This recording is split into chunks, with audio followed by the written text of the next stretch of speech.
नाजरीन, हो सकता है कि आप सोचते हों कि दुनिया इंसानों के दम से है, मगर बज़ाहिर हकीर समझे जाने वाले कीड़े यानी इंसेक्ट्स दर हकीकत दुनिया का अहम हिस्सा है। दुनिया में मौजूद तमाम स्पीशीज में से आधे से ज्यादा इंसेक्ट्स की हैं, और अगर ये सब अचानक खत्म हो जाते हैं तो हमारे इर्द गिर्द की दुनिया बिल्कुल बदल जाएगी। टिड्डियों के टराने की आवाज समेत बहुत सी आवाजें खत्म हो जाएंगी। अगर इंसेक्ट्स ना हो तो फलों और सब्जियों की तैयारी का अहम जुज पोलिनेशन कैसे होगा, और फिर शहद कैसे तैयार होगा।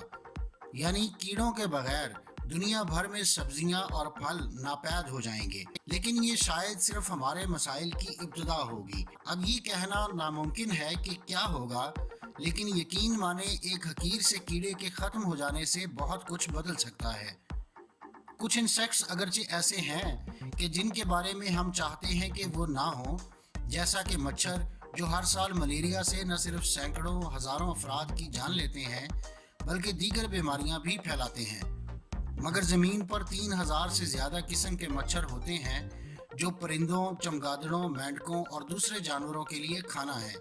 अगर मच्छर न हुए तो ये जानवर भूखे मर जाएंगे। इसी तरह से कॉकरोच हैं जो परिंदों, चूहों और यहाँ तक कि दुनिया के कुछ हिस्सों में इंसानों के लिए भी प्रोटीन से भरपूर खाना है। अगर हमने कॉकरोच की तमाम 4400 किस्मों को ख़त्म कर दिया तो इन पर पलने वाले जानवर और परिंदों समेत एक पूरा इकोसिस्टम मुतासर हो सकता है। नाजरीन, आप माने या ना माने, मगर इंसेक्ट के ख़त्म होने से और पेचीदा मसाइल भी पैदा होंगे। जैसा कि कुदरत के रिसाइकलर्स कहलाने वाले बीटल्स के खात्मे से माजी में ऐसे ही मसाइल का सामना करना पड़ा था।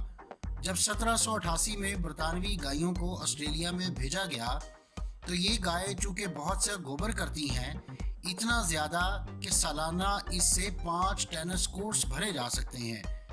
मगर इनके गोबर को बरतानिया में तो मौजूद बीटल्स ख़त्म कर देते थे जो कि ऑस्ट्रेलिया में मौजूद नहीं थे। तो हुआ ये कि गोबर जमा होता गया और फिर आखिर साल 1960 तक करीब 5 लाख एकड़ से ज़ायद रकबे पर मौजूद चरागाहों में गोबर ही गोबर था। इतनी मिकदार करीब आधा रोड्स आइलैंड भरने के लिए काफ़ी थी। नाजरीन, अगरचे फजले की कम मिकदार पौधों के लिए खाद का काम करती है, मगर इतनी ज़्यादा मिकदार इस कदर नाइट्रोजन पैदा करती है कि वहाँ घास तक भी नहीं उग पाती। तो नाजरीन, अब ज़रा सोचिए कि इंसेक्ट्स की 8000 से ज़्यादा स्पीशीज़ जो जानवरों और इंसानों के मुर्दा अजसाम और फजले की रिसाइकलिंग करते हैं ना हो तो क्या हाल हो जाएगा।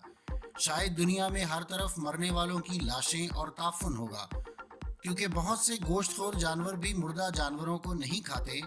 तो अगर 500 से ज़्यादा अक़साम के ये मुख्तलिफ इंसेक्ट्स जिनके ज़िम्मे कुदरत ने सफाई का ये अहम काम लगाया है ना हो तो मुर्दा अजसाम बहुत धीरे धीरे ख़त्म होंगे।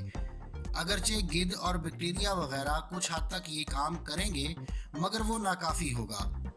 तो नाजरीन, बेशक इस कायनात का खालिक और मालिक ही बेहतरीन मंसूबा साज है जिसने दुनिया में कोई भी चीज़ बिला मकसद पैदा नहीं की। नाजरीन, ये थी आज की वीडियो। अगली वीडियो तक के लिए मुझे इजाज़त दीजिए। अल्लाह हाफिज़। अगर आप मुख्तलिफ साइंसी, तारीख़ी और इल्मी मौज़ूआत पर सोचते हैं और मज़ीद जानने का तजस्सुस रखते हैं तो सब्सक्राइब कीजिए हमारा चैनल और बेल आइकन दबाइए ताकि इन मौज़ूआत पर तैयार की गई हमारी वीडियोज़ आपको फ़ौरी मिल सकें।